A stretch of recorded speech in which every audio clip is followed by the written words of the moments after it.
So over the weeks I've mentioned and brought up the idea of what would happen if Anti did switch sides and actually went towards Rika, because Rika, compared to Akane, is a godsend, basically a big sister with the way she treats him, feeds him, bathes him, and actually treats him as a person and not as a dog who gets beaten anytime he can't read his master's mind, where Akane, once again in this episode, showcases such a hostile personality, kicking him in the face for essentially doing nothing. But then you have Alexis, who I thought was going to change everything, because now he's giving this kind of beaten dog the ability to create his own monsters, and maybe that would actually push Akane out of the way and actually allow him to be the head man in charge. But when I saw him actually get his eye slashed, and seemingly he's gonna lose his eye here unless Akane can repair it, which I doubt she would do, I was like, okay, I guess he's not gonna switch sides. But at the end of this episode, it really feels like at this point, why wouldn't he? He's clearly seen that his side doesn't care for him, doesn't give a damn, and you have someone like Rika who, once he realizes that Rika's on the same side as Gridman, I mean, we might see a switch of sides here.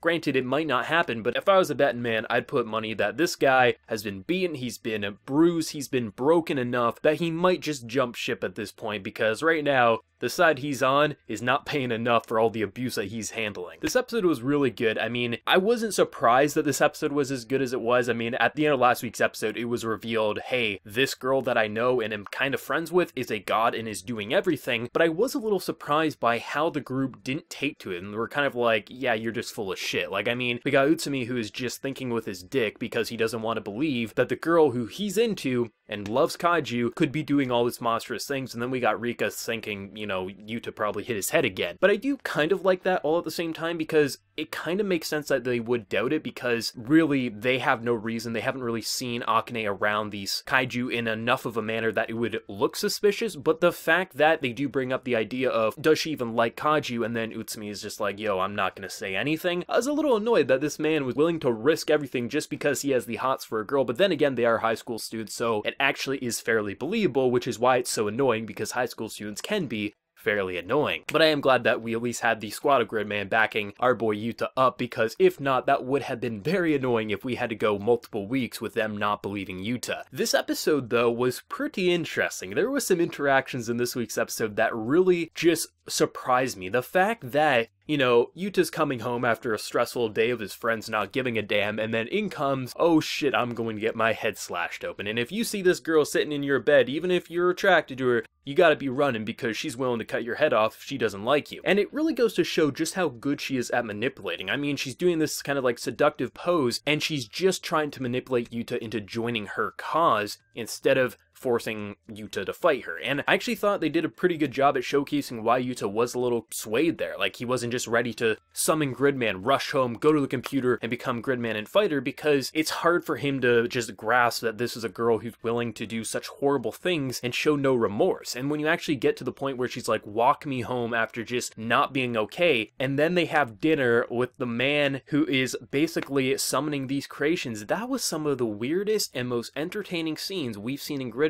because we're seeing these interactions that are just wrong. You got an alien god thing, you got a girl playing god, and then you got Yuta, the man with amnesia, just saying like, what is even going on here? And that was exciting. I really like the idea of how, you know, the thing's going off and he's like, well shit, I gotta go save the world because you're obviously keeping me stalled here. And then Akane is being like, if it was a kaiju day, I would know, I'm the one creating it. And I just thought that was a really nice moment, because you're finally seeing Akane getting pushed to the side and realizing that maybe she's not all that important and that other people can create her creations. It's not just her who can create these beasts. And I really like the uncertainty of this like UFO. Like, I thought it wasn't even going to be a kaiju. I thought it was just going to be an alien. And it was nice to see that Anti was the one doing it, and then just the entire fight scene was once again beautiful. Just the overall designs have always been amazing, and just I love just the visuals, you know, Gridman finally taking flight, transforming after kind of the guy just kind of sitting around being like, oh shit, I actually have to work, which was pretty funny. There's actually a lot of solid comedy, but a lot of unnerving scenes. Similar to last week, this was an episode that really made you feel like things are going wrong, someone has to get killed here. And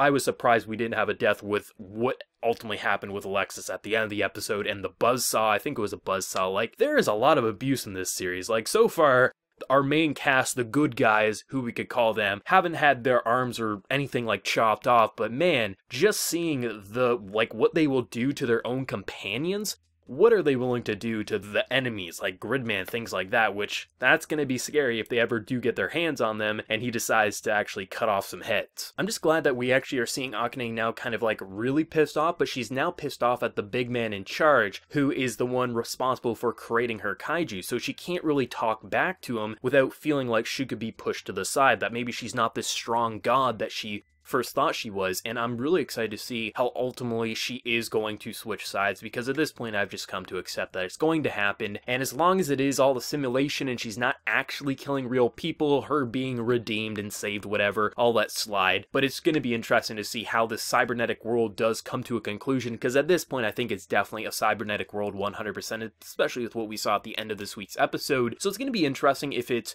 everyone is real, everyone's fake, if only Akane is real, if this is all simulation, if I've seen a theory about how she's in a coma and this is all in her head. Like, there's a lot of things that could happen with this, and as long as they execute it properly, they don't pull off too much of an ass pull or anything like that, I'll be very satisfied overall. But this was an incredibly exciting episode. Similar to last week, they had these really unnerving interactions that were just really fun to watch, because you didn't know who was getting hit in the face with a saw, who was going to lose an eye, or who could possibly get killed. But also you have a lot of really believable, if annoying, moments with teenagers just not acting that logical because they are a teenager, but it does help sell the reality, even though this is also fictional all at the same time. Really, Gridman is 7 weeks in, and I'm still having a blast. Gridman knows how to get fun right while actually telling some pretty interesting character stories, and I'm going to be interested to see where Akane as well as Anti's characters go now that things have happened in the way that they did. I mean, one guy has now been slashed across the face, and the other has been slapped across the face, saying, like, you are replaceable. And that's going to be interesting to see from a narrative perspective where these characters are going to go, and if one, if not both, will switch sides, or if no one will switch sides. Let me know whatever you're feeling, though, down in the comment section below. Did you love it? Did you hate? Your favorite moment? Whatever you're feeling, let me know, and be sure to like the video if you did enjoy, and also hit that subscribe button if you want to see more content from me in the future. So until next time, everyone, please take care and have a good one.